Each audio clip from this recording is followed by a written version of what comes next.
Attention, la vidéo suivante contient des séquences dérangeantes qui peuvent ne pas convenir à certains téléspectateurs. C'est pourquoi certaines d'entre elles ont été tournées en noir et blanc. C'est très douloureux de voir les gens que nous aimons être attaqués, harcelés ou même tomber malades. Mais nous savons tous au fond de nos cœurs que c'est la vie. Et la vie n'a jamais été juste. Il s'appelle Patience. Il est le deuxième né de cette famille et est très malade. Il y a quelques semaines, nous avons rendu visite à ce garçon et c'est ainsi qu'il était, causant de nombreux ennuis à sa famille. Ça, c'est le pire des scénarios. C'est un cas qui est pire que la mort. C'est affreux. Sa bouche est en train de pourrir. Sa bouche a éclaté et la chair est devenue tout autre chose. Chaque fois que vous le voyez, vous fuyez croyant que c'est un monstre. Les moqueurs l'appellent démon et personne ne souhaite voir son visage. Tout est si difficile pour lui. Même la respiration est un problème. Manger en est un autre et il a arrêté de parler. Il a été emmené à l'hôpital, mais les parents ont manqué d'argent. Et parce qu'ils n'avaient pas d'argent pour les médicaments, en plus de le voir pourri tous les jours, ils disent qu'il mourra demain. Ils ont peur de le perdre le lendemain s'il n'est pas soigné. Les parents disent qu'ils ont fait de leur mieux pour le soigner, mais en raison d'un faible budget, ils ont arrêté le traitement et ils sont rentrés au village puisqu'ils n'avaient plus rien à faire en ville. Son père dit qu'à un moment donné, il pouvait voir la situation de son garçon aller en vrille et cela leur faisait très peur. Avant de poursuivre cette histoire oh que triste les amis, je vous présente la question du jour. Lequel de ces animaux n'est pas originaire d'Afrique? A. Le lynx, B. Le guépard, C. Le léopard. J'attends vos réponses dans les commentaires et la réponse exacte vous sera donnée à la fin de la vidéo.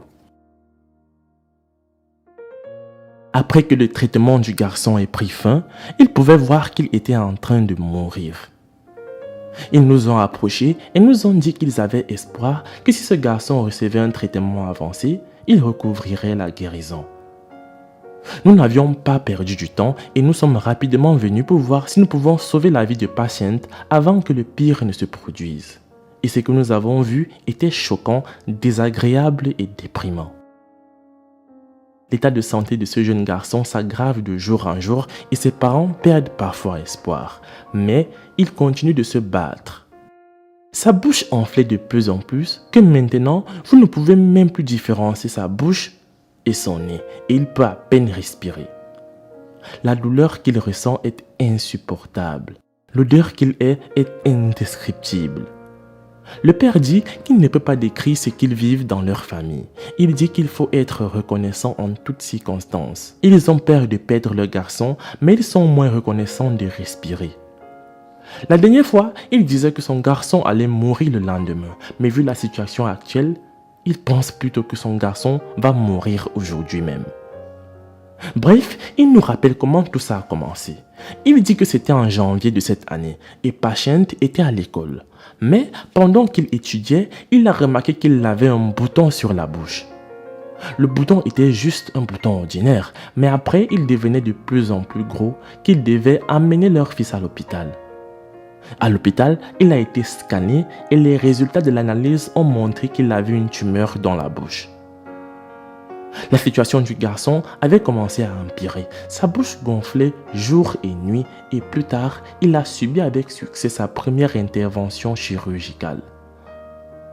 À ce moment-là, la situation s'est un peu améliorée, mais cela n'a pas duré longtemps avant que sa bouche ne recommence à gonfler et cette fois, c'était devenu plus grosse que la première fois. Ils ont alors commencé à manquer d'argent et puis ils ont décidé de revenir au village. Mais bien qu'ils soient rentrés, la situation du garçon n'a cessé de s'aggraver de jour en jour. Ils ont tous peur de le perdre, mais disent qu'ils n'attendent qu'une chose, le miracle de Dieu. Le père dit cela parce qu'à leur retour à la maison, le garçon pouvait même se déplacer tout seul. Mais maintenant, il n'a plus la force de se tenir debout et de bouger. À ce moment-là, il pouvait au moins boire quelque chose comme de la bouillie. Mais maintenant, les tumeurs ont envahi sa gorge qu'il ne peut même plus parler. et cela lui a cassé la gorge, ce qui a rendu la déglutition impossible et la respiration très difficile.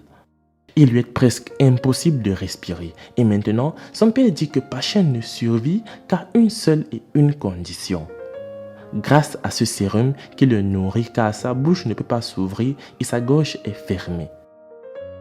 Ses parents continuent de croire en Dieu. Ils sont là à attendre le miracle divin. Ils savent qu'il se manifestera ou sinon ils sont prêts à ce que n'importe quoi d'autre qui doit arriver se produise. Après que nous leur ayons rendu visite il y a 2 semaines, les gens ont commencé à leur envoyer de l'argent et ils remercient tous ceux qui leur ont apporté leur aide. Après avoir diffusé leur histoire, nous avons lancé une campagne et l'argent leur a été remis. Maintenant, ils ne sont plus seulement des amis, mais nous faisons partie d'une grande famille. Les gens ont donné tout ce qu'ils pouvaient et ça, c'est tout ce qu'ils ont envoyé. Il se dit très heureux d'un acte aussi généreux à son égard. Il remercie tous ceux qui ont contribué à sauver la vie du garçon. Après avoir reçu cette somme d'argent, l'homme dit qu'ils vont maintenant tout faire et retourner à l'hôpital pour voir si le garçon peut guérir. Et il dit que s'il y a un changement, ils nous diront qu'il soit bon ou même mauvais.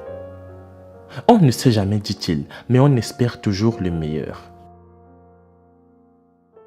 Bien que nous leur ayons donné cette somme d'argent, ils ont encore besoin de beaucoup d'argent pour le traitement médical avancé car il est presque en train de mourir et vous pouvez toujours contribuer à lui sauver la vie en contribuant via le lien GoFundMe trouvé dans la description. Mes cicatrices me rappellent que j'ai effectivement survécu à mes blessures les plus profondes. C'est en soi un accomplissement et ils évoquent beaucoup d'autres choses. Ils me rappellent que les dommages que la vie m'a infligés m'ont rendu à de nombreux endroits plus forts et plus résistants. Ce qui m'a blessé dans le passé m'a en fait mieux équipé pour faire face au présent. Personne n'échappe à la douleur, la peur et la souffrance. Pourtant, de la douleur peut naître la sagesse, de la peur peut venir le courage et de la souffrance peut venir directement le salut si nous avons la vertu de résilience. La résilience signifie que vous pouvez ressentir que vous avez le cœur brisé, que vous tombez, mais que vous continuez à vous relever et à lutter. Les amis, c'est la fin de cette vidéo. La réponse à la question du jour était le lens. Laisse un like si tu as trouvé. Moi, je vous laisse et surtout on se prend pour la prochaine fois.